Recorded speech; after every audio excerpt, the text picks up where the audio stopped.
સુત પુરાણી સૌનકાદિક ઋષિઓને કહે છે કે હે ઋષિઓ, દુર્યોધનના કહેવાથી અશ્વત્થામા 5 પાંડવના મસ્તક લેવા માટે જયો છે. સૂર્યાસ્ત થવા જઈ રહ્યો છે. આજ 18 દિવસના યુદ્ધના અંતે પાંડવોનો વિજય થયો છે અને વિજયના ઉલ્લાસમાં નિરાતે પાંડવો ભગવાનના વિશ્વાસનું વસીકું કરીને સૂઈ ગયા છે. અને ભગવાન એને ચિંતા થઈ છે. હમણાં અશ્વત્થામા આવશે. આ 5 પાંડવો મારા વિશ્વાસે સૂતા છે. અશ્વત્થામા 5 નિર્દોષના મસ્તક કાપીને વયો જશે.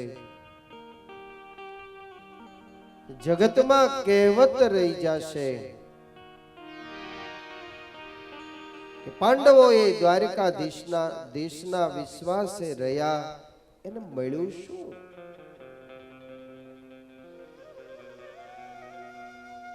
પાંચમાંથી એકેય પાંડવની પાછળ પરિવાર ન રહ્યું.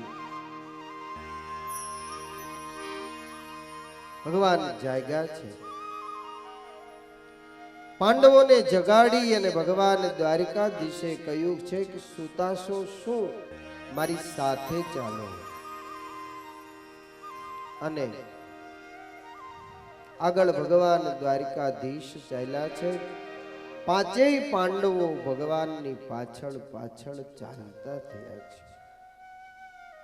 આ બાજુ દ્રૌપદીના 5 સંતાનો સૂતા છે. અશ્વત્થામા આવ્યો છે. હાથમાં ખુલ્લી તલવાર છે.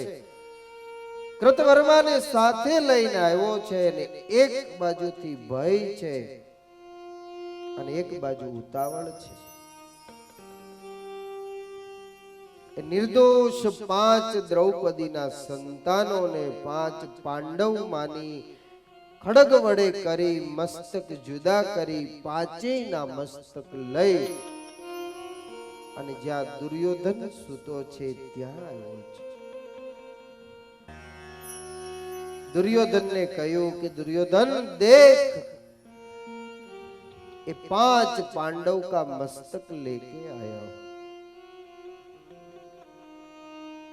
દુર્યોધન પણ કોણીના ટેકા દઈ અને ધીમે રહીને બેઠો થયો છે. દુર્યોધને કહ્યું કે અશ્વત્થામા, સૌથી પહેલા મને ભીમનું મસ્તક આપ. એક મસ્તક અશ્વત્થામા દુર્યોધનની સામે લઈ જાય. એક હાથથી ઊંચું કરીને લઈ જાય. દુર્યોધને કહ્યું કે અશ્વત્થામા, આ ભીમનું માથું નથી. ભીમનું મસ્તક એક હાથે ઊંચું ન થાય એટલું તો એનું માથું વજનદાર હોય. અને જ્યાં જુએ છે તો ભીમ પુત્રનું મસ્તક છે. એક પછી એક 5ના મસ્તક જોયા છે. 5 પાંડવના નહીં, 5 પાંડુ પુત્રોના મસ્તક છે.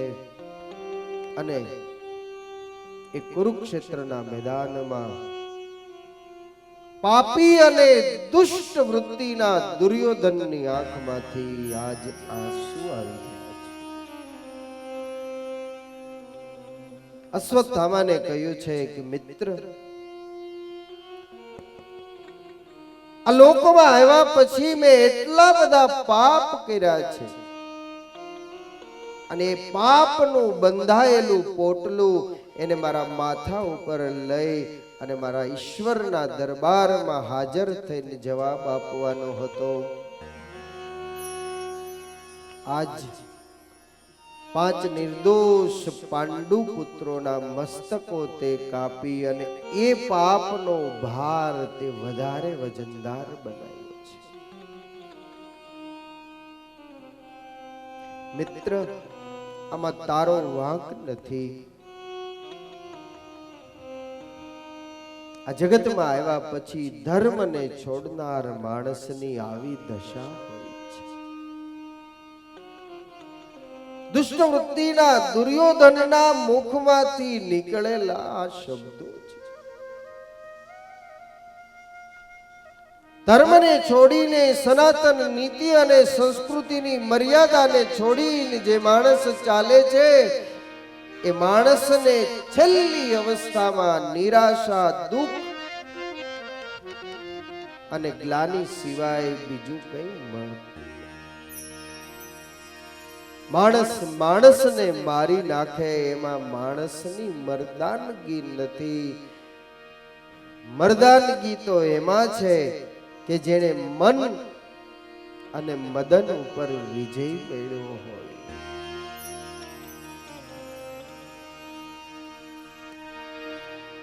છેલ્લો ઇતિહાસ મહાભારતનો એમ કહે છે, અફસોસ, દુઃખ અને ગ્લાનીને લઈ અને અફસોસ કરતા કરતા દુર્યોધનના દેહમાંથી પ્રાણ પંખેરું ઉડી ગયું છે. છેલ્લી અવસ્થા બહુ કઠિન હોય છે, બહુ કઠિન હોય છે. महाभारत का इतिहास मानव मात्र को यही बताता है, ईश्वरे जिंदगी जापी छे કે જિંદગીમાં સારા સત્કર્મો કરતા શીખો. જે કઈ બોલો એ પહેલા વિચાર કરીને બોલજો. આ હું જે બોલી રહ્યો છું એનું પરિણામ શું આવશે? એકવાર બોલાઈ ગયા પછી એ શબ્દ ઉપર માણસનો કંટ્રોલ નથી હોતો. એ પછી પાછું નથી લઈ શકાતું. બોલ દિયા સો બોલ. અને એટલે ભાગવતજી એમ કહે છે કે ભગવાનના ભક્તોએ ક્યારેય કોઈના દિલને ઠેસ પહોંચે એવા શબ્દો ક્યારેય ન બોલવા જોઈએ. માણસ માત્રની સામે આખો મહાભારતનો તાદૃશ્ય ચિતાર છે. પાંડવોએ શું ગુનો કર્યો હતો કે છેલ્લી અંતિમ અવસ્થા સુધી કુરુક્ષેત્રના મેદાનમાં 100 કૌરવો અને 17 અક્ષોહિણી સેના દુર્યોધન સમેત નાશ થઈ ગયો ત્યાં સુધી પાંડવને જાગૃતમાં તો નહીં પણ સ્વપ્નમાં ક્યારેય સુખ નહોતું. એ તો ભગવાન દ્વારિકાધીશનો એને આશ્રય હતો અને એને જિંદગી પૂરી કરી. નહીતર ઘણીક વાર માણસ અધવચ્ચે થાકી જતો હોય છે, અધવચ્ચે માણસ લાચાર બની જતો હોય છે. કેટલી ગંભીર પરિસ્થિતિ સમાજમાં નિર્માણ થતી હશે ત્યારે માણસ આપઘાત જેવું સાહસ કરવા માટે તૈયાર થઈ જતો હોય છે. દેહમાંથી પ્રાણ કાઢી દેવો એ વાત કઈ નાની સુની નથી હોતી. પણ સમાજમાં ચારેય બાજુ ગયા પછી બધાને એક બબ્બે વાર હાથ જોડીને વિનંતી ને પ્રાર્થના કર્યા પછી સહન શક્તિની હદ જ્યારે પાર થઈ જાય ત્યારે માણસ આપઘાત જેવું પગલું ભરવા તૈયાર થતો. અને એમાં દોષ એના નજીકના સગા કુટુંબીઓ સંબંધીઓનો જ હોય છે. જે દિવસે માણસની પરિસ્થિતિ નાજુક થઈ તે દિવસે કોઈ એને આશ્વાસનના 2 શબ્દો કહેવા માટે એની નજીક ફરકતો નથી હોતો, એની નજીક નથી જાતો. ઈશ્વરે તમને ઘણું બધું આપ્યું છે, ઘણા બધામાંથી થોડું આપીને કોઈની જલતી અને સળગતી જિંદગીને બચાવી લેવી એ જ માનવ જીવનનું ઉમદા કાર્ય છે. અને જિંદગી પૂરી થાય એ પહેલા એક એવું કાર્ય કરી લેજો કે એનો કેપ તમને આ જીવન પર્યંત રહે. કોઈની જિંદગી બચતી હોય તો આપણે આપણું સર્વસ્વ એની પાછળ હોમી દેવા માટે તૈયાર હતી. એક જ દાખલો જિંદગીમાં કાફી હોય છે અને આખી જિંદગી એ માણસની એવી ક્રિયાને આ સમાજ યાદ રાખશે. બાકી તો અબજોની સંપત્તિ ને મિલકત હશે, ઘણું બધું જ્ઞાન હશે, ઘણી બધી સમજણો હશે. એ સમજણ, એ જ્ઞાન, એ સંપત્તિ કોઈની જિંદગી બચાવવામાં કામ જો નથી આવી તો એ સંપત્તિને અહીંયા ને અહીંયા મૂકીને ચાલ્યું જવાનું.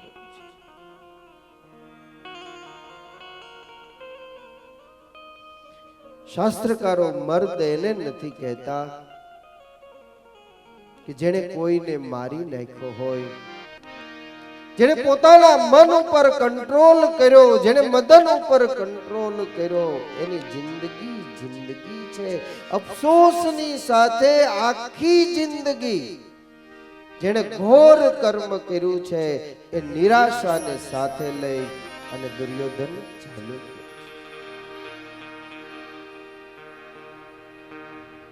ભગવાન દ્વારકાધીશ ગંગાના કિનારા સુધી પાંચેય પાંડવોને લઈ ગયા છે.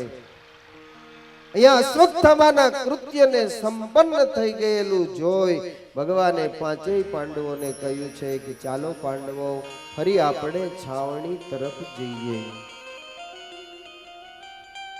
ભગવાન ઉપર સંપૂર્ણપણે વિશ્વાસ છે પાંડવોને, જેને કારણે ભગવાન દ્વારકાધીશને એક પણ પ્રશ્ન પાંચમાંથી એકેય પાંડવે ન કર્યો. પ્રભુ 18 દિવસ યુદ્ધ કર્યું, થાકી ગયા હતા, શાંતિથી સૂતા હતા, જગાડ્યા શા માટે?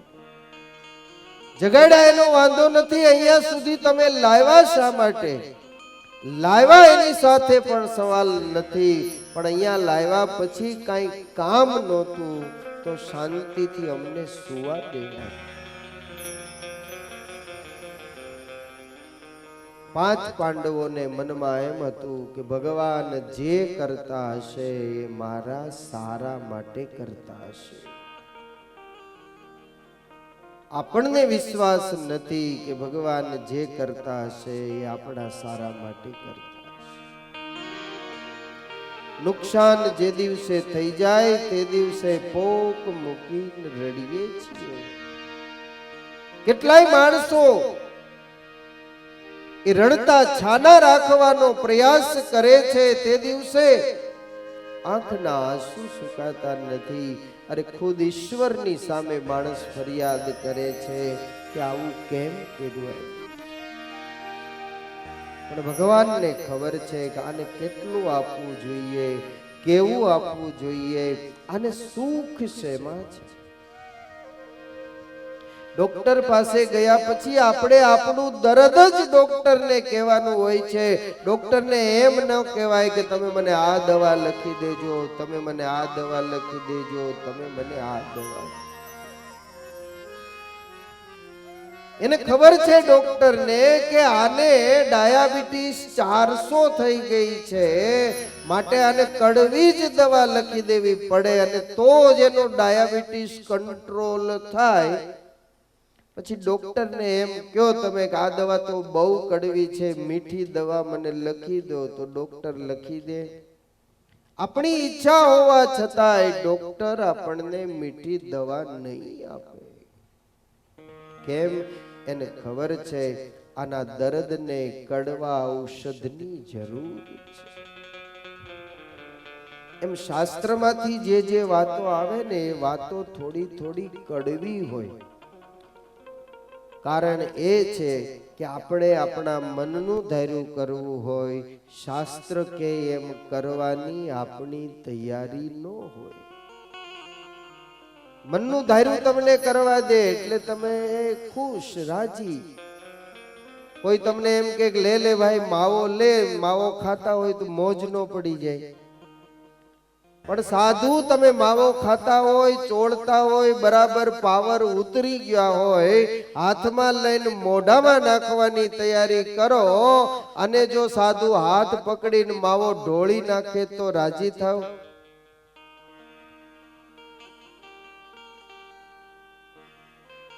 તો સાધુ જે માવો નથી ખાવા દેતા એ શા માટે? તમારા હિત માટે નથી ખાવા દેતા. પણ તમે મનથી એમ માન્યું છે કે હું આ માવો ખાઈશ, એનો પાવર આવશે, પ્રફુલ્લિત મારું મુખ રહેશે. એ ના પાડતા હોવા છતાંય તમે એની વાત માનશો નહીં અને તમે સામેથી એ સાધુની ઉપર ગુસ્સે થશો. ભગવાનના સંપૂર્ણ શરણાગત પાંચેય પાંડવો છે. ગંગા કિનારેથી પરત છાવણીમાં આવે છે. નિર્દોષ દ્રૌપદીના 5 સંતાનોના ધડ પીડ્યા છે, મસ્તક નથી. દ્રૌપદી છાવણીમાં પોક મૂકીને રડી રહ્યા છે. અર્જુનના કાને અવાજ થડાયો. ભગવાન દ્વારકાધીશે કહ્યું, અર્જુન છાવણીમાં જઈને તપાસ કર કોણ રડે છે. ઉતાવળા પગલે અર્જુન ગયા છે છાવણીમાં અને છાવણીમાં જઈને જ્યાં દ્રશ્ય જોવે છે, અર્જુનના શરીરમાં કંપારી છૂટી ગઈ. દ્રૌપદી ઊભા થયા. અર્જુને કહ્યું, દ્રૌપદી કેમ રડે છે? અંગુરી નિર્દેશ કર્યો અને કહ્યું કે આ ચાદર ઊંચી કરો, તમને ખ્યાલ આવી જશે કેમ રડું છું. અર્જુને ચાદર ઊંચી કરી છે. 5 સંતાનોના ધડ પીડ્યા છે, મસ્તક નથી. મ્યાનમાં રહેલી તલવાર ઉપર હાથ ગયો. દ્રૌપદીને કહ્યું કે દ્રૌપદી આ ઘોર કર્મ કોણે કર્યું? આ કાળા કર્મના કરનારાને હું જીવિત નહીં છોડું. નજીક આવીને દ્રૌપદીએ કહ્યું કે નાથ, એને મારવાની જરૂર નથી. બસ મારા 5 સંતાનોના ધડ છે, મસ્તક નથી. મને 5યના મસ્તક લઈને આપો. એ 5યના મસ્તક ખોળામાં રાખીને હું સૂતકનું સ્નાન. અર્જુને કહ્યું કે દેવી એમ નહીં, આ ઘોર કર્મ કરનારાનું મસ્તક ધડથી જુદું કરી અને એનો બાજોટ બનાવીને એ બાજોટ ઉપર તને બેસાડીને સૂતકનું સ્નાન કરાવીશ. આ અર્જુનની પ્રતિજ્ઞા છે. અને અર્જુન બહાર આવ્યા. ભગવાન દ્વારકાધીશને કે રથ તૈયાર કરો. અશ્વત્થામાએ ઘોર કર્મ કર્યું છે. ભગવાને રથ તૈયાર કર્યો. અર્જુન રથમાં બેઠા. અશ્વત્થામાને ખ્યાલ આવ્યો કે દ્વારકાધીશ રથ લઈને આવે છે. અર્જુન ક્રોધે ભરાયેલા છે, મારું મોત આવ્યું. આગળ અશ્વત્થામા અને પાછળ ભગવાન દ્વારકાધીશ રથ લઈને આમ લગોલગ જ્યારે રથ આવી ગયો, અશ્વત્થામાએ વિચાર કર્યો હવે મારું મોત આવ્યું. અને મોતથી બચવા માટે અશ્વત્થામાએ ઊભા રહી અને બ્રહ્માસ્ત્રનો પ્રયોગ કર્યો. અર્જુને પ્રભુને પૂછ્યું, પ્રભુ બ્રહ્માસ્ત્ર આવે શું કરું? અર્જુનને ભગવાન દ્વારકાધીશે કહ્યું, બ્રહ્માસ્ત્રની સામે બ્રહ્માસ્ત્ર ફેંક. 2 બ્રહ્માસ્ત્રો આકાશ માર્ગે ભેગા થયા અને આકાશમાંથી અગ્નિની વર્ષા થવા લાગી છે. ચારેય બાજુ વરસાદ અગ્નિનો થતા ત્રાહિમામ પ્રજા પોકારવા લાગી. ભગવાન દ્વારકાધીશે કહ્યું, અર્જુન બ્રહ્માસ્ત્રને પાછું ખેંચ, ત્રિલોકીનો વિનાશ થઈ જશે. બ્રહ્માસ્ત્રને અર્જુને શાંત કર્યું છે. અશ્વત્થામાને પકડ્યો. પકડીને અશ્વત્થામાને મારવા માટે અર્જુન તૈયાર થયા. અર્જુનના અંતરાત્મામાંથી અવાજ આવ્યો છે, અર્જુન તું જેને મારવા જઈ રહ્યો છે એ માણસ બ્રાહ્મણનો દીકરો છે અને શાસ્ત્રમાં હંમેશને માટે સિદ્ધાંત રહ્યો છે, બ્રાહ્મણ હંમેશને માટે અવધ્ય છે, એને કોઈ દિવસ મરાય નહીં. અશ્વત્થામાને છોડી દીધો. અર્જુને તલવાર છે એ મ્યાન કરી. ભગવાને અર્જુનને કહ્યું કે અર્જુન, આ અશ્વત્થામાને મારવાની વાત છે તે તલવાર મ્યાન કેમ કરી? પ્રભુ, હું એને નહીં મારી શકું. ભગવાન દ્વારિકાધીશ કહે છે કે અર્જુન, તને ખબર છે એને દ્રૌપદીના નિર્દોષ 5 સંતાનોનો વધ કરી નાખ્યો છે. પ્રભુ, તમારી એ વાત સાચી છે. આને આજ હમણાં મારી નાખું તો દ્રૌપદીના 5 સંતાનો જીવિત થશે? ભગવાન કહે છે નહીં થાય. તો એને મારીને શું કરું? ભગવાન કહે છે પણ તારી વાત સાચી છે, પણ એને ઘોર કર્મ કર્યું, એની સજા તો એને મળવી જોઈએ. પ્રભુ, શાસ્ત્રની વાત મારે એટલી જ માનવી જોઈએ જેટલી તમે અત્યારે આજ્ઞા કરો છો એ આજ્ઞા માનવી જોઈએ. બ્રાહ્મણ હંમેશને માટે અવધ્ય છે. ભગવાન દ્વારિકાધીશ કે એ જ ગીતામાં મેં એમ કહ્યું કે કોઈ આતતાયી બ્રાહ્મણ હોય તો આતતાયીને મારવામાં પાપ નથી, અને આ અશ્વત્થામાં આતતાયી બ્રાહ્મણ છે, માટે એને માર. પ્રભુ, છતાંય એને નહીં મારી શકું. એની માના કરેલા, એના પિતાના કરેલા ઉપકારો મને યાદ આવે છે, અને એના કરેલા ઉપકારનો બદલો મારે આ રીતે ન અપાય. જે દિવસે અમારું કોઈ નહોતું તે દિવસે આના પિતા દ્રોણાચાર્ય અમને આશ્રમમાં રાખ્યા હતા, અને આ વિદ્યાનો અભ્યાસ એણે અમને કરાવ્યો હતો. મારી માના હૃદયમાં એમ હતું કે મારા દીકરાઓના જીવન આમને આમ રખડતા રજળતા પૂરા થઈ જશે. કુંતાએ એક દિવસ હિંમત કરીને અમને 5ને લઈને ગુરુ દ્રોણ પાસે આવ્યા હતા. 2 હાથ જોડી કરગરતા મારી માએ દ્રોણાચાર્યને એમ કહ્યું હતું, ગુરુદેવ, મારા દીકરાને ભણાવશો? અને તે દિવસે ગુરુ દ્રોણે મારી માં કુંતાને આશ્વાસન આપીને કહ્યું હતું કે તું એમ ન માનીશ કે પાંડવ તારા દીકરાઓ છે, 5 ભાઈઓ, એને હું મારા દીકરા અશ્વત્થામાને ભણાવીશ. એ જ રીતે તારા 5 દીકરાઓને ધનુર્વિદ્યાનો અભ્યાસ કરાવીશ. અને અમને આશ્રમમાં રાખ્યા હતા. અશ્વત્થામા પોતાનો સગો દીકરો હતો, એની સાથે પંક્તિમાં બેસાડીને અમને જમાડતા. એક પછી એક ધનુર્વિદ્યાનો અભ્યાસ મને કરાયો. એક પછી એક ધનુર્વિદ્યાના પાઠ અમને ભણાવ્યા. અને બ્રહ્માસ્ત્રના પ્રયોગ જે દિવસે કરવાનો થયો તે દિવસે બ્રહ્માસ્ત્રના 2 પ્રયોગો, એક ફેંકવાનો અને બીજું પાછું વાળવાનો, એ 2 પ્રયોગો મને શીખવાડ્યા. અશ્વત્થામાને એક પણ પ્રયોગ ન શીખવાડ્યો.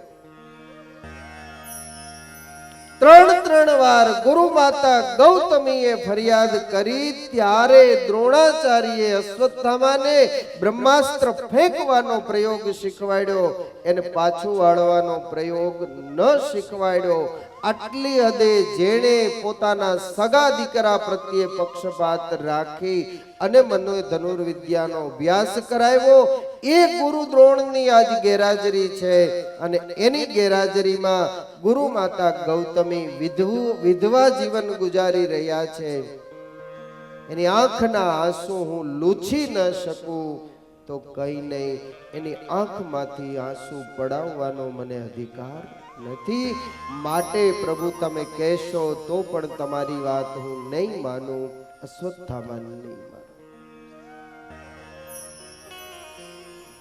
ભગવાન શ્રી કૃષ્ણ નારાયણે વિચાર કર્યો કે અર્જુન તો પરીક્ષામાં પાસ થયો છે, સમય આવે ત્યારે જેને ધર્મ યાદ રહે, સમય આવે ત્યારે જેને સંસ્કૃતિ અને નીતિ નિયમો યાદ રહે એના જ આ શાસ્ત્ર અને ઇતિહાસમાં વખાણ થાય છે.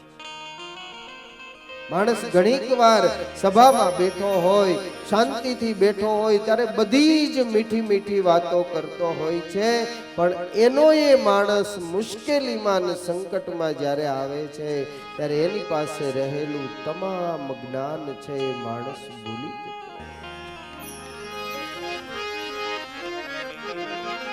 ભગવાને કહ્યું, અર્જુન આ મૃત્યુલોકમાં આવ્યો, તારો રથ મેં 18 દિવસ સુધી હાંક્યો, તારા ઘોડાની સેવા કરી, મારું આ જન્મ અને મૃત્યુલોકમાં આવવું સાર્થક થઈ ગયું. તારા જેવો સંકટ અને મુશ્કેલીના સમયમાં ધર્મને યાદ રાખે એવો ભક્ત મને મળ્યો. એને બંદી બનાવી લે, દ્રૌપદી પાસે લઈ જઈએ, દ્રૌપદી જે સજા કરે એ સજા કરાવશું. બંદી બનાવીને લાવ્યા છે, નીચું મસ્તક રાખી અશ્વત્થામાં ઊભો છે, દોરડા વડે હાથ બંધાયેલા છે. દાસીએ જઈને દ્રૌપદીને કહ્યું, દેવી તમારા 5 સંતાનોને મારનાર અશ્વત્થામાને બંદી બનાવીને અર્જુનજી લાવ્યા છે, તમારા નિર્ણયની રાહ જોવાય છે. અને દ્રૌપદીજી બહાર આવ્યા છે. બહાર આવીને જ્યાં જુએ છે તો નીચું મસ્તક રાખી અશ્વત્થામા ઊભો છે. દ્રૌપદી એની સામે જોયું છે. અર્જુનજીને ઉદ્દેશીને દ્રૌપદીએ કહ્યું છે કે આને છોડી દો. આ બ્રાહ્મણનો દીકરો છે. ભગવાન દ્વારકાધીશ વિચાર કરે કે આના 5 દીકરાને આણે મારી નાખ્યા છે અને આ છોડી મૂકવાનો વાત કરે છે. ક્યાંક ભૂલી તો નથી ગઈ દ્રૌપદી? દ્રૌપદીને કહ્યું કે દેવી દ્રૌપદી કોને છોડી મૂકવાની વાત કરે છે? હાથ જોડીને કહ્યું કે પ્રભુ આ અશ્વત્થામાને છોડી મૂકવાની વાત કરું છું. એ અશ્વત્થામા કોણ છે તને ખ્યાલ છે? હા પ્રભુ, તને એ પણ ખબર છે એને તારા 5 દીકરાઓને મારી નાખ્યા છે? હા પ્રભુ. એને છોડી મૂકવાની વાત કરે છે? હા પ્રભુ. હમણાં હું એને કહું કે આને મારી નાખો અને મારા પતિ અર્જુન એક જ તલવારનો પ્રહાર કરી અને ધડથી મસ્તક જુદું કરી નાખે, અશ્વત્થામાનું મોત થાય પણ મારા દીકરાઓ 5 જીવિત થશે. ભગવાને કહ્યું કે દેવી એ નહીં થાય તો એને મારીને શું કરીએ? અત્યારે 5 સંતાનો વિહોણી માં હું જેમ રડી રહી છું એમ આને જો મારી નાખવામાં આવે તો એની માં ગૌતમી છે એ પોકે પોકે રડે. હું જેવી રીતે પુત્રના વિયોગમાં રડું છું, મારા અંતરનો નાદ એમ કહે છે કે આની માં ગૌતમી ના રડો. અને એટલે કહું છું કે આને છોડી મૂકો. ભગવાન દ્વારકાધીશને વિચાર થયો કે અર્જુનની છેલ્લી પરીક્ષા કરી લઉં. અર્જુનને કહ્યું, અર્જુન દ્રૌપદી છોડી મૂકવાની વાત કરે છે, તે પણ આનો વધ નથી કર્યો, પણ તને યાદ કરાવું, દ્રૌપદી પાસે તું જ્યારે ગયો હતો ત્યારે દ્રૌપદીને કહ્યું હતું કે આ 5 સંતાનોને મારનારનું ધડથી મસ્તક જુદું કરી અને તને સૂતકનું સ્નાન કરાવીશ. એ તારી પ્રતિજ્ઞાનું શું? હાથ જોડીને કહ્યું કે પ્રભુ મારી પ્રતિજ્ઞા જતી હોય તો ભલે જાય, હું એને મારી લઈશ. અને ભગવાન દ્વારકાધીશે વચ્ચેનો રસ્તો કાઢીને એમ કહ્યું કે અર્જુન એક કામ કર, અને મસ્તકમાં રહેલો જે મણી છે એ મણીને કાઢી લે, અડધું મસ્તક એનું મુંડન કરાવી અને એને છોડી મૂક. મહાન વ્યક્તિનું અડધું મુંડન કરવામાં આવે એના વધ બરાબર છે. મહાન વ્યક્તિનું અપમાન કરવામાં આવે એના વધ બરાબર છે. એટલે તારી પ્રતિજ્ઞા પણ રહી જાય. અને અશ્વત્થામાનો વધ થયો પણ ગણાશે. ભગવાનના કહેવા પ્રમાણે મસ્તકનો મણી કાઢી અશ્વત્થામાને છોડી દીધો છે. સુખદેવજી મહારાજ સૂત પુરાણી શૌનકાદિક ઋષિઓને કહે છે કે હે ઋષિઓ, ભગવાન દ્વારિકાધીશ પાંચેય પાંડવોને લઈ અને હસ્તિનાપુર આવ્યા છે અને હસ્તિનાપુરની ગાદી ઉપર યુધિષ્ઠિર મહારાજનો રાજ્યાભિષેક કરવામાં સમય પછી સમય વ્યતીત થવા લાગ્યો છે. સૂત પુરાણી શૌનકાદિક ઋષિઓને કહે છે કે હે ઋષિઓ, હવે હું તમને એ સમજાવું, આ ભાગવત સંહિતા કોની પ્રેરણાથી તૈયાર થઈ? દ્વાપર અને કલીના સંધિનો સમય છે. બદ્રીનારાયણથી 3 કિલોમીટર દૂર જઈએ એટલે માના કરીને ગામ આવે છે અને આ માના ગામથી થોડા ઉપર જઈએ ત્યાં વ્યાસ નારાયણનો આશ્રમ છે, જ્યાં બેસીને વ્યાસજીએ ભાગવત કથાની રચના કરી છે. આપણે પણ બદ્રીનારાયણમાં તારીખ 10/9/18 થી 16/9/18 સુધી કથાનું આયોજન કર્યું છે. ભાદરવા મહિના એ બદ્રીનારાયણથી 3 જ કિલોમીટર માના ગામ છે, જ્યાં વ્યાસજીનો આશ્રમ છે. એક ગુફામાં બેસીને, પથ્થરની એક ગુફા છે, એ ગુફામાં બેસીને વ્યાસજીએ આ ભાગવતની રચના કરી છે. વ્યાસજીના આશ્રમમાં કલિયુગના દર્શન થઈ રહ્યા છે. વ્યાસજીએ વિચાર કર્યો કે આ કલિયુગનો સમય આવશે અને માણસ વિલાસી થશે, બુદ્ધિહીન થશે. એને માર્ગદર્શન આપવા માટે મારે કંઈક કરવું જોઈએ. વ્યાસ નારાયણે મહાભારતની રચના કરી. એ મહાભારતમાં સદવૃત્તિ અને અસદવૃત્તિના યુદ્ધની વાત લખી. સદવૃત્તિની સાથે અસદવૃત્તિ રોજ લડી રહી છે, રોજ લડી રહી છે. સદવૃત્તિ એમ કહે છે તું મંદિરે જા, સદવૃત્તિ એમ કહે છે તું કથા સાંભળવા જા, સદવૃત્તિ એમ કહે છે તું માળા ફેરવ, સદવૃત્તિ એમ કહે છે કે તું કાંઈક દાન કર. સામે અસદવૃત્તિ એમ કહે છે કે મંદિરે જવાની જરૂર નથી. અસદવૃત્તિ એમ કહે છે માળા ફેરવવાની જરૂર નથી. અસદવૃત્તિ એમ કહે છે ભક્તિ અને ભજન કરવાની જરૂર નથી. સદવૃત્તિ અને અસદવૃત્તિનું યુદ્ધ કાયમને માટે ચાલે છે અને એમાં જો સદવૃત્તિ વૃદ્ધિ પામે તો જીવ છે એ હરિનામ સંકીર્તન કરવામાં લાગે છે. એ દ્વારિકાનો નાથ મારો રાજા રણ છોડશે, એને બને બાયા લગાડી રે.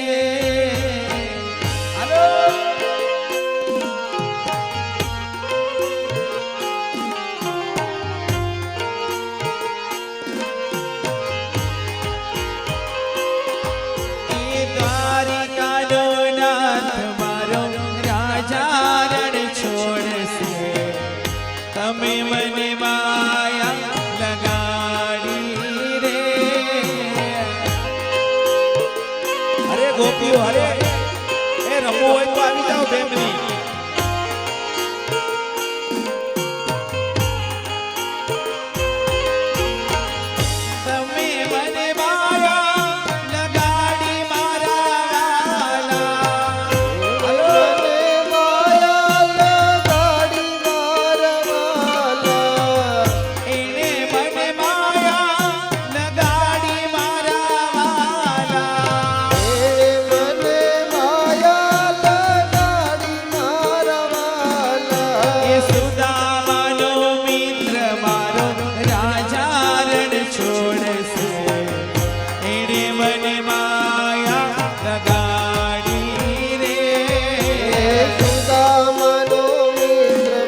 માયા લગાડી રે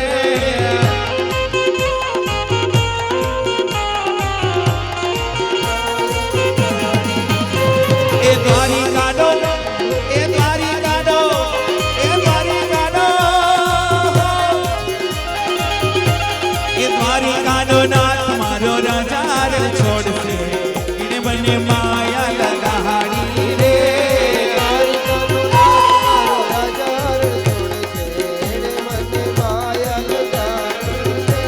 એ તમે મને માયા લગાડી મારા વાલા એ તમે મને માયા લગાડી મારા વાલા એ ગાયોનો ગોવાળ મારો માખણ ચોરશે એને મને માયા લગાડી રે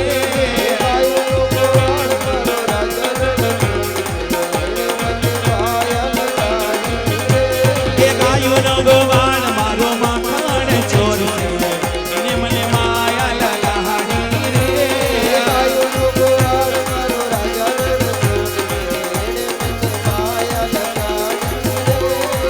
એને મને માયા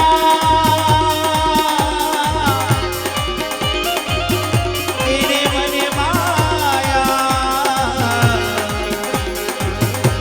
એ તમે મને માયા લગાડી મારા વાલા તમે મને માયા લગાડી મારા વાલા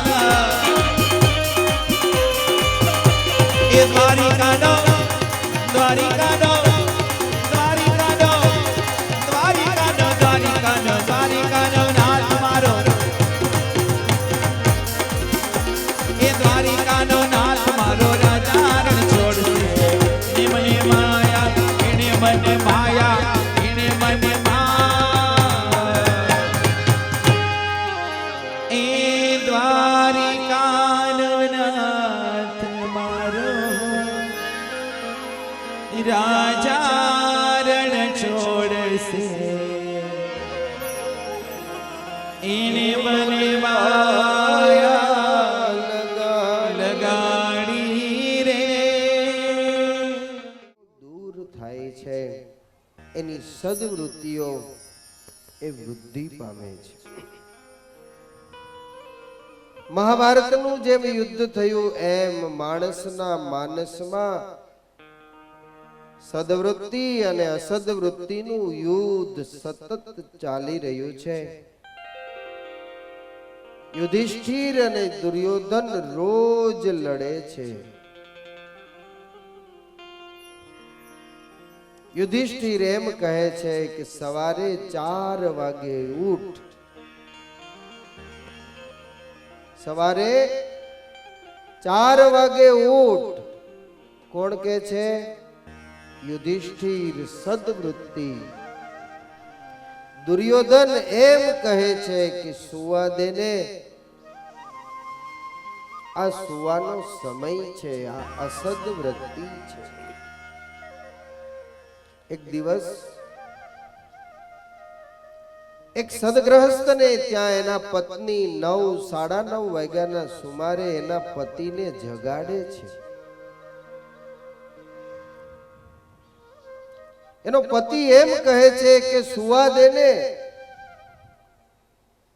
એની પત્ની એમ કહે છે કે જાગો જાગો, આમ જુઓ તો ખરા, સવાર થયું, સૂર્યનારાયણ અડધે આવ્યા.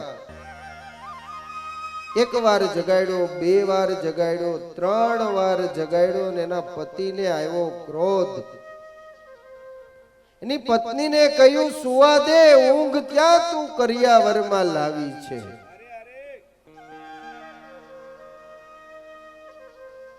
અસદવૃત્તિ હંમેશને માટે સૂય રહેવાની ભલામણ કરે છે. સદવૃત્તિ વહેલા જાગીને હરિભજન હરિભક્તિ કરવાની વાત કરે છે. વ્યાસે એક વેદના 4 ભાગ કર્યા છે. આટલું કર્યા પછી એને શાંતિ નથી. એક દિવસનો સમય છે, વ્યાસ નારાયણ બેઠા છે અને બેઠા બેઠા અશાંતિ થવાથી પોતાની ભૂલ ક્યાં છે એ ભૂલ શોધી રહ્યા છે.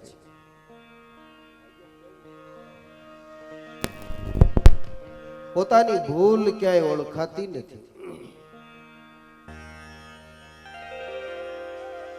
અને જગતનો નિયમ છે કે માણસ માત્રને પોતાની મેળાએ પોતાની ભૂલ ઓળખાતી નથી.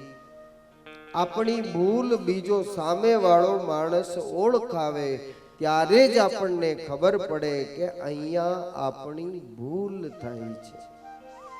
પણ એ સામો માણસ જે આપણી ભૂલને ઓળખાવે છે એ આપણને મંજૂર નથી. એમાં આપણને એમ થાય કે હું ક્યાં જેવો તેવો છું, મારી કોઈ દિવસ ભૂલ હોય જ નહીં એમ.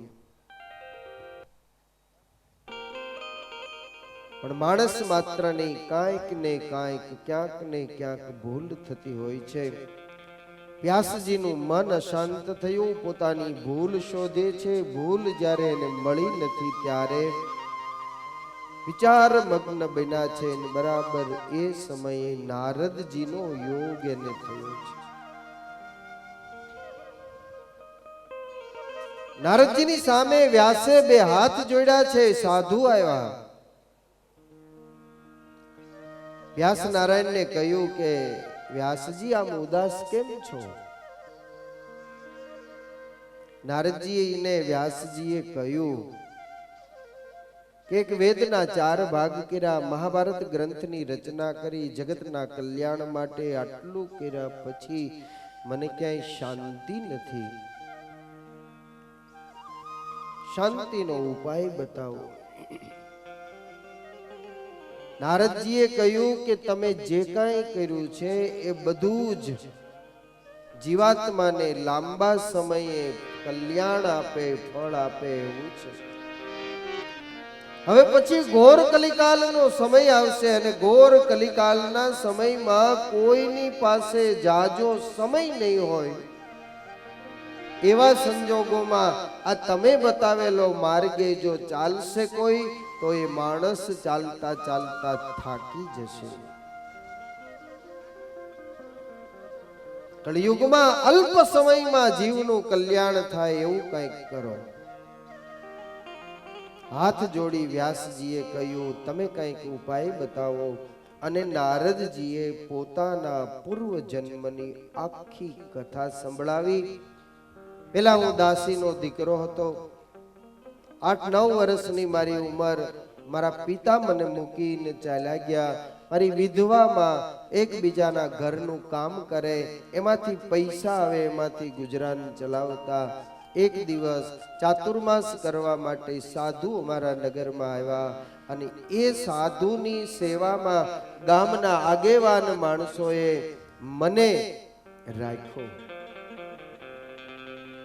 હું આશ્રમની સાફ સફાઈ કરતો, સાધુની સેવા કરતો, સાધુના વાસણ માંજતો અને એમાંથી સમય મળતો ત્યારે સાધુ એમ કહેતા કે હવે ફ્રી થઈ ગયો હોય તો અહીંયા કથા સાંભળવા બેસ.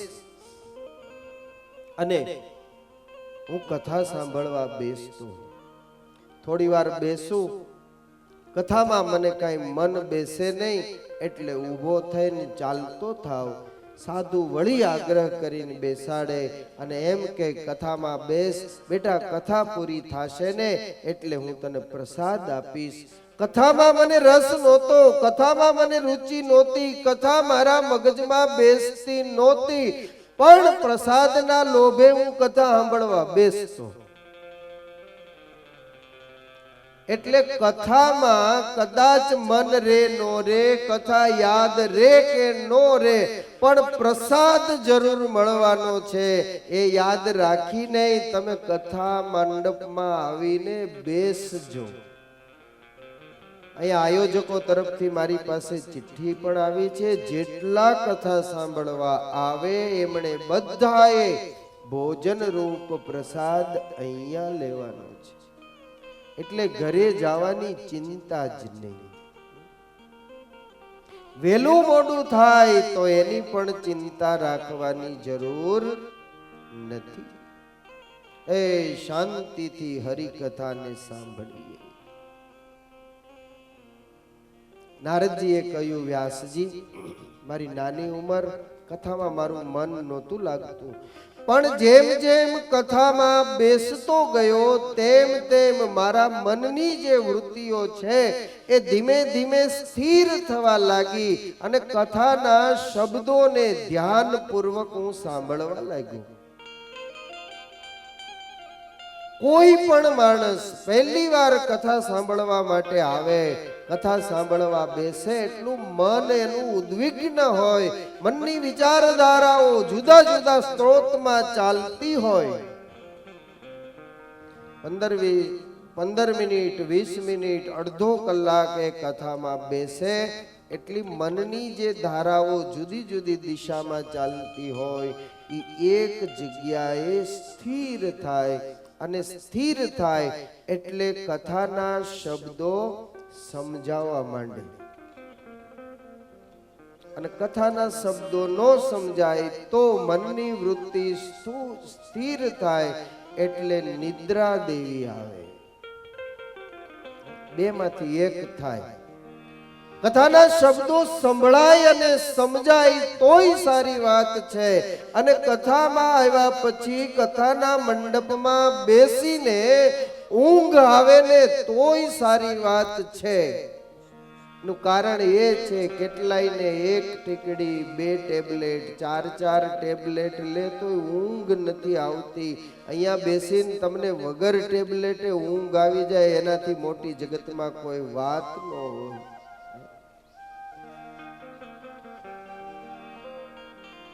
આપણને એમ લાગે કે મોટા બંગલામાં, મોટા મહેલમાં, અબજોની સંપત્તિ વાળા બધાય જે છે એ બધાય શાંતિથી સૂતા હશે, હરિનામ સંકીર્તન કરો.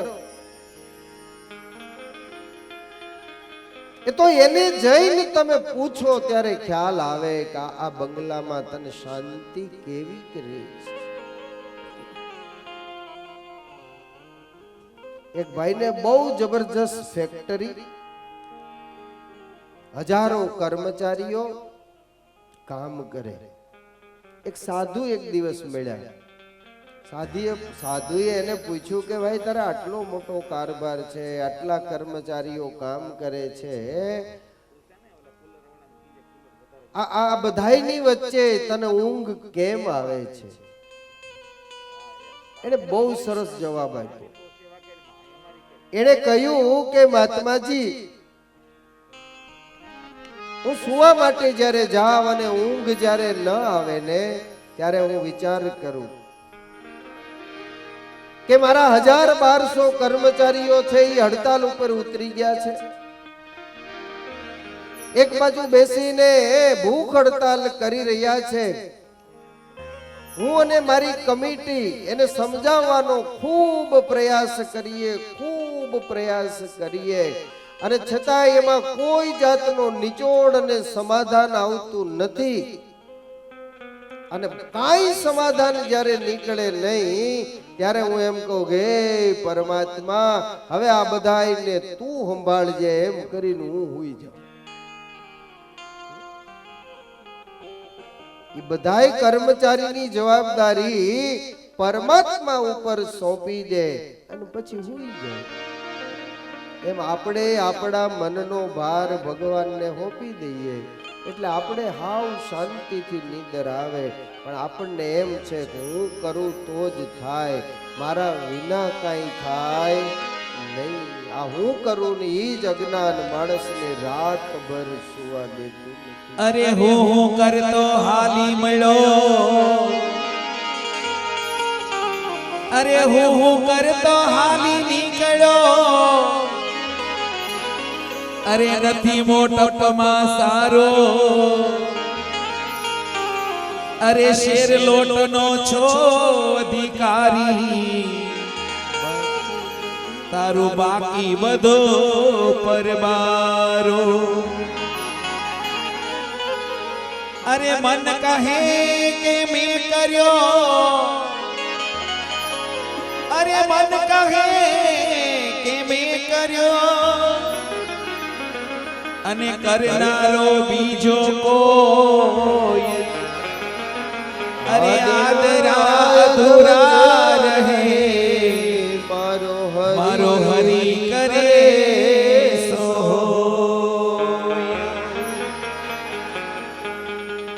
આ જગતમાં ભગવાન કરે ભગવાન ધારે એટલું જ થાય છે. અને કદાચ આપણે ધાર્યું હોય ને આપણું ધાર્યું થાય ત્યારે પણ યશ એને આપવાનો.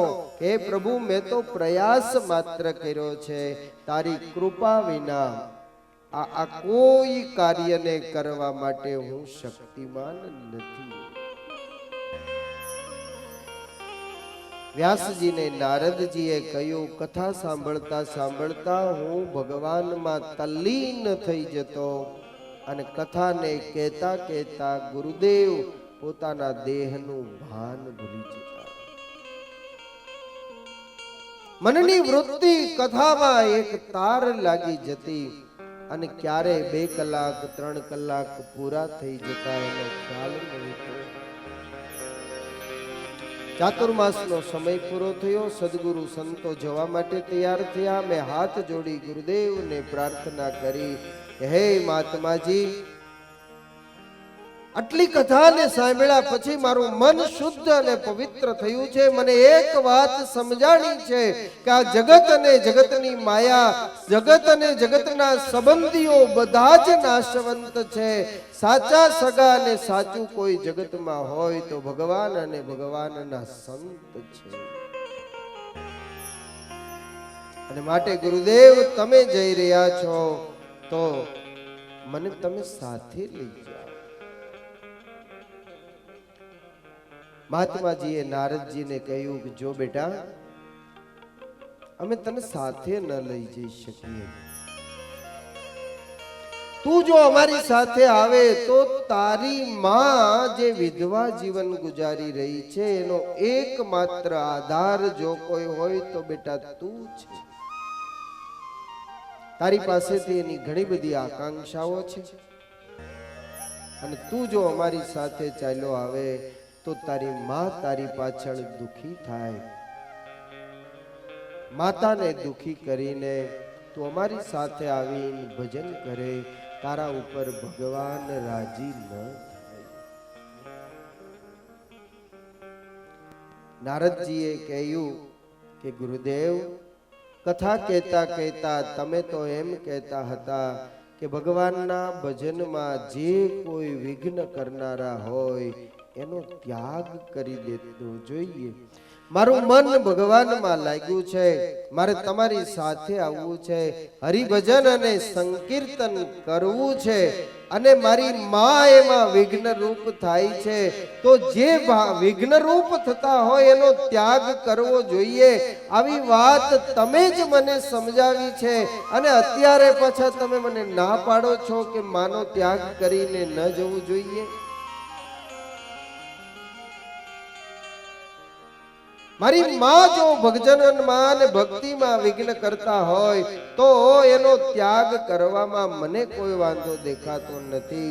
બેટા, તારી વાત સાચી છે, છતાં પણ સંસ્કૃતિના નિયમ પ્રમાણે માં અને બાપની સેવા કરવી એ મનુષ્ય માત્રની ફરજ છે. શાસ્ત્ર હંમેશને માટે સમજાવે છે કે યાવત જીવમ ચ શુશ્રુષા કાર્યા માતુ પિતુર ગુરુ. ભગવાન સ્વામિનારાયણે આપણને સૌને આ સદબોધ આપ્યો છે કે હે ભક્તજનો, તમારા દેહમાં પ્રાણ હોય ત્યાં સુધી મા બાપની સેવા કરજો.